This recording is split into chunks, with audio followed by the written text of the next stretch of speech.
Good morning to DLED second semester students. Hindi विषय में chapter 3 आपका चल रहा था। इसका नाम है गद्य व पद्य के अंशों को शुद्ध उच्चारण, लय एवं उतार चढ़ाव के साथ पढ़ना एवं बोलना। इसके बारे में सामान्य जानकारी हम आपको पिछली क्लास में दे चुके थे एवं कौन कौन से कारण हैं जो कि अशुद्ध उच्चारण के रूप में अभिव्यक्त होते हैं, उन कारणों के बारे में भी हम चर्चा कर चुके थे। आज हम इसके आगे से शुरू करते हैं कि उच्चारण संबंधी जो दोष हैं वो किस किस प्रकार से हो सकते हैं वो दोष, और किस प्रकार से उनका निवारण एक शिक्षक द्वारा अपने छात्रों के लिए किया जाना चाहिए। तो सबसे पहले हम देखते हैं कि दोष जो है वो किस किस प्रकार से हो सकते हैं, कौन कौन से दोष हैं, यानी छात्र जो है वो बोलते समय किस किस प्रकार की अशुद्धि करते हैं। तो कुछ उदाहरण के रूप में इसमें काफ़ी सारे पॉइंट्स दिए हुए हैं, ये आप देख सकते हैं, सारे को पढ़ सकते हैं और समझ सकते हैं।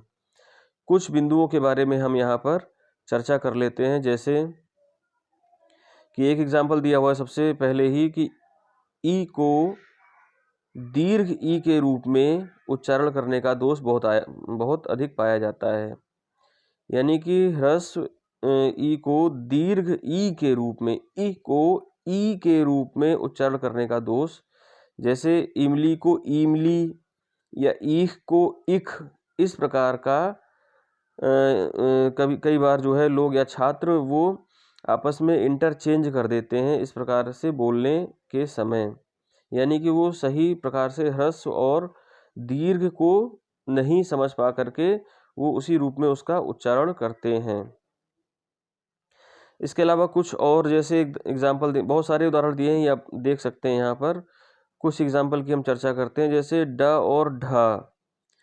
इसमें भी बच्चे कंफ्यूज होते हैं, इसको गलत उच्चारण करते हैं।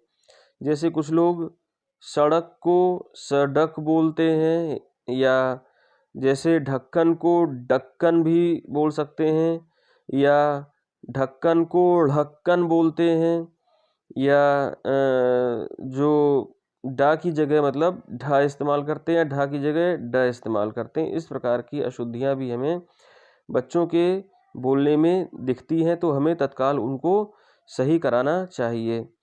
इसी प्रकार से जैसे ण और ड़ा में इसके उच्चारण में भी भ्रम होता है। जैसे इसके उदाहरण के लिए दिया हुआ है गणेश को कुछ लोग गणेश, गणेश, गणेश, इसमें हम यहाँ पर भिन्नता देख सकते हैं कि सही उच्चारण जो है वो गणेश होगा, गणेश, लेकिन अक्सर लोग इसको गणेश बोलते हैं।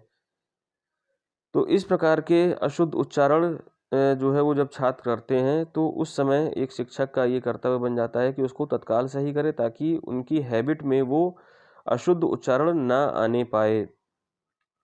इसके अलावा व और बा में भी उच्चारण में भ्रम होता है बच्चों को, और जैसे वनस्पति को बनस्पति के रूप में उच्चारण करेंगे, या बंदूक को बंदूक के रूप में उच्चारण करते हैं। इस प्रकार से बा और व में आपस में इंटरचेंज करते हुए ये गलत उच्चारण करते हैं, तो वहाँ पर हमें उन्हें सही करना चाहिए।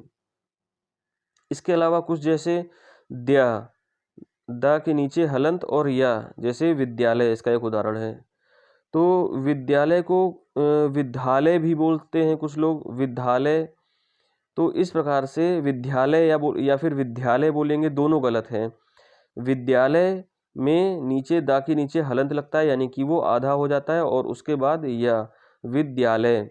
और अगर इसको विद्यालय बोलेंगे तो भी गलत है, और विद्यालय बोलेंगे तो भी गलत हो, यहाँ पर धा नहीं बल्कि दिया होता है। तो इस प्रकार से ये यहाँ पर चूँकि द में नीचे हलंत लगाने के बाद और जब या लिखा जाता है तो उसको कुछ धा के मिलते जुलते रूप में लिखने की वजह से यहाँ पर उच्चारण में एक कन्फ्यूज़न क्रिएट हो जाता है।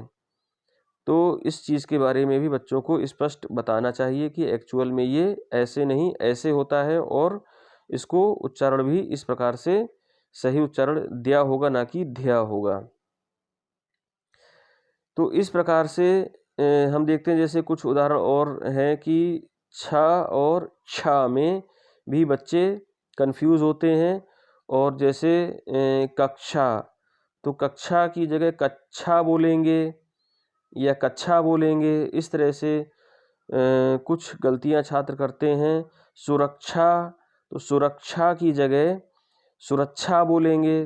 तो यहाँ पर भी उच्चारण संबंधी अशुद्धियाँ जो है वो छात्रों में आमतौर पर बहुत कॉमन होती हैं, लेकिन ये कॉमन अशुद्धियाँ जो है वो एक शिक्षक की जिम्मेदारी बनती है कि इनको कॉमन ना रहने दिया जाए और इनको शुद्ध उच्चारण के रूप में छात्रों को इसमें सही गाइड दिया जाए और उन्हें सही प्रशिक्षण भी प्रदान किया जाए ताकि वो शुद्ध उच्चारण सीख सकें। तो इस प्रकार से हम देखते हैं ये कुछ अशुद्ध उच्चारण संबंधी जो है वो दोष के रूप में यहाँ पर प्रस्तुत किया गया है।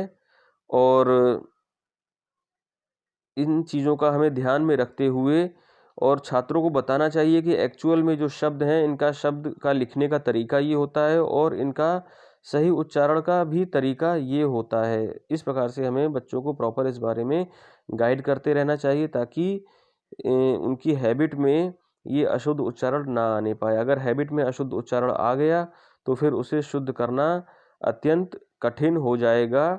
आगे आने वाले भविष्य में उन छात्रों के, या जब वो बड़े हो जाएंगे तो वो जीवन भर उसी प्रकार का अशुद्ध उच्चारण करते रहेंगे और वो आने वाली अपनी जनरेशन को वही हस्तांतरित भी करेंगे। तो इस प्रकार से हम यहाँ पर देखते हैं कि शिक्षकों की जिम्मेदारी अत्यधिक बढ़ जाती है बच्चों का उच्चारण शुद्ध कराने के लिए।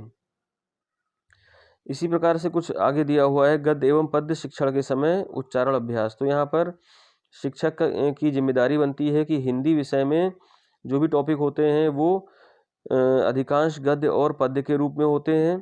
तो क्लास में बच्चों को बुक रीडिंग कराई जाए, पुस्तक की रीडिंग कराई जाए और जिस समय बच्चे रीडिंग कर रहे हों उस समय जब बच्चा किसी शब्द का गलत उच्चारण करे तो गलत उच्चारण के समय उसको वहीं पर रोक करके और सही उच्चारण के बारे में उसको ज्ञान प्रदान किया जाए। तो गद्य एवं पद्य के शिक्षण इसी प्रकार से पद्य से संबंधित जो भी उनको रीडिंग कराई जाए और वहाँ पर जो उसका सही उच्चारण है साथ में शिक्षक जो है उसको बताते हुए चले ताकि बच्चों को सही शब्दावली और सही अक्षर ज्ञान उनको हो सके और उसका सही उच्चारण वो सीख सकें। तो छात्रों इस प्रकरण को आज हम यहाँ पर समाप्त करते हुए अगली क्लास में हम इसी के आगे से आपका शुरू करेंगे। धन्यवाद।